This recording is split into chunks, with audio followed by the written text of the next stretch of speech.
आमा र छोराको कथा हो र सबैजनाले एकदम मेहनत गर्नुभएको छ र अघि सबैले भनिसक्नुभयो सिनेमाको बारेमा। अब मलाई लाग्छ मैले बोल्दाखेरि पनि केही रिपिट गर्छु होला, किनभने भन्नलाई चिजहरू लिमिटेड नै हुन्छ र जुन प्रकारको एडभान्स बुकिङ अथवा बुकिङको प्रतिक्रिया आएको छ अडियन्सबाट, त्यसलाई देखेर चाहिँ म एकदमै खुसी छु र एकदमै विश्वस्त छु कि अडियन्सलाई पनि सिनेमा मन पर्नेछ भन्ने।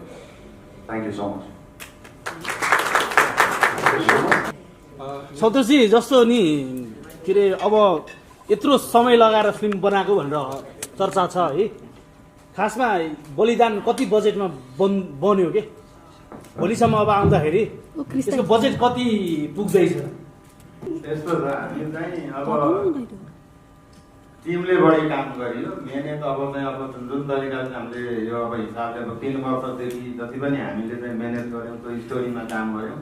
अब यो बजेट भनेको हामीले त्यो निर्धारण गरेर हामीले चाहिँ 6 करोड बजेट हामीले निर्धारण गरेर फिल्ममा गर्थ्यौँ। त्यसमा चाहिँ अलिकति त्यो तलमाथि हुनसक्छ, ठ्याक्कै त्यतिमै पनि बन्यो। कति त्यो तलमाथि अहिले अन्दाजै भनिदिनु, हामी त त्यही अनुसार हिसाब गरेर भोलि फिल्म यति चल्यो भने यति नाफा गऱ्यो भनेर लेख्नु पर्ने हुन्छ नि त होइन? कतिमा बन्यो त बलिदान? त्यही 6, 20, 25, 30 त्यस्तै हो। एउटा के प्रचलन भोलिसम्म पनि खर्च हुन्छ कि, त्यो भएर आज ठ्याक्कै भन्न सक्दैन। अहिले यहाँ कति मान्छेलाई पैसा दिन बाँकी छ, त्यो पनि जोड्न बाँकी छ। त्यो भएर चाहिँ अहिले चाहिँ 6, 20, 30 भन्ने हो, त्यहाँपछि बढेपछि भन्छ। यसको वर्ल्ड वाइड रिलिज चाहिँ के छ? व्यापक हल्ला थियो है अमेरिकामा मात्रै, कति वर्ल्ड वाइड रिलिज चाहिँ भोलिबाट नै हुन्छ। एकदम राम्रोसँग चाहिँ जसरी चाहिँ बुकिङको रेस्पोन्स आएको छ, एकदमै फाडो छ। यता रिताजीको आमा बन्दाको अनुभव अलिकति अझै व्याख्या गर्नुहोस् न। रियलमा आमा बनेपछि समीरजीको आमा बन्नुभयो। हेलो हजुर, साँच्चै भन्नुपर्दाखेरि तपाईँहरूलाई एउटा कतै नभनेको कुरा भन्छु। मलाई यो फिल्ममा साइन गर्दाखेरि समीरजी हुनुहुन्थेन, मलाई थाहा थिएन को मेरो हुन्छ। नामहरू थिए, केही नामहरू थिए, तर समीरजी कन्फर्म हुनु भएको थिएन। अब त्यस पछाडिको स्टोरी त धेरैचोटि भनिसक्नुभयो सन्तोषजीले, कसरी उहाँले डिस्कभर गर्नुभयो यस्तो एक्स्ट्राअर्डिनरी ट्यालेन्ट समीर भट्टलाई। तर अब अनुभव चाहिँ यस्तो हुन्छ अनुजी, मैले त धेरै अगाडिदेखि खास आमाको क्यारेक्टर त गरेकै हो। त्यही हो, यो सिनेमा चाहिँ अब एकदमै नै प्रतीक्षित भएको कारणले गर्दाखेरि मेरो क्यारेक्टर भवानी देवी समीर भट्ट आमा भनेर जुन नरेसन बाहिर गइरहेको छ, त्यो कारणले मात्र होला सायद आमाको क्यारेक्टरमा यति धेरै आमाको क्यारेक्टरमा यति धेरै मान्छेहरूले ध्यान दिनुभएको। त मैले त मेरो करियरको धेरै अगाडिदेखि नै हाइवे भन्ने सिनेमा 2013मै म आमा बनिसकेको थिएँ।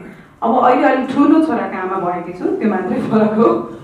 तर त्योभन्दा अगाडि को आफ्नो भन्ने सिनेमामा त म सुभाष थापाको आमा भइसकेको थिएँ धेरै अगाडि, म आमा बन्नुभन्दा वर्ष अगाडि। सो मलाई मेरो अब एक्सपिरियन्सको कुरा सोध्नुहुन्छ भने यो टिम जसको भिजन यस्तो क्लियर थियो, म के गर्दैछु हरेक सट हरेक सिनमा म के गर्दैछु भन्ने यति क्लियर भिजनले सन्तोषजी फिल्डमा उत्रिनु भएको थियो कि त्यसले हामीलाई असाध्यै सहज बनायो। समीर, प्रज्वल, सौगात जस्तो एक्टर्स, कविता आज हामीसँग हुनुहुन्न तर म उहाँलाई पनि सम्झिन चाहन्छु। उहाँ जस्तो एक्टर्ससँग काम गरिरहँदा हेमन्त दाई आज मैले एकदमै मिस गरेको अर्को नाम Hemant Budhathoki, phenomenal actor, phenomenal काम गर्नुभएको छ उहाँले। सो उहाँहरूसँग काम गर्दै गर्दाखेरि अब एक्सपिरियन्स त पहिला पनि लिएकै हो, तर अब त्यही हो यो सिनेमा माससम्म जान्छ भन्ने एउटा प्री कन्सिभ्ड नोसन चाहिँ हामी सबैलाई थियो नै। सो अब एकदमै धेरै नै मेहनत चाहिँ गरेका छौँ, जुन होपफुली त्यो भन्छ नि क्यामेराले तपाईँको आँखा खिचेर तपाईँको आत्मालाई समात्छ अरे कि। होपफुली भोलि तपाईँहरूले थिएटरमा त्यो हेर्दै गर्दा तपाईँहरूको आत्मालाई छुन्छ होला भवानीको क्यारेक्टरले र अरू पर्फर्मेन्सेसहरूले पनि। र सिनेमाले आफैमा सबैभन्दा ठुलो त इट्स अ टिम वर्क होइन, एकजनाले मात्र गरेर त हुँदैन। सो मेरो एक्सपिरियन्स वाज ब्युटिफुल र अरू यङ ट्यालेन्टहरूसँग काम गरेर त धेरै कुरा सिक्ने अवसर पनि पाएँ। असाध्यै समीर, तपाईँहरू सबैको मनको ढुकढुकी, असाध्यै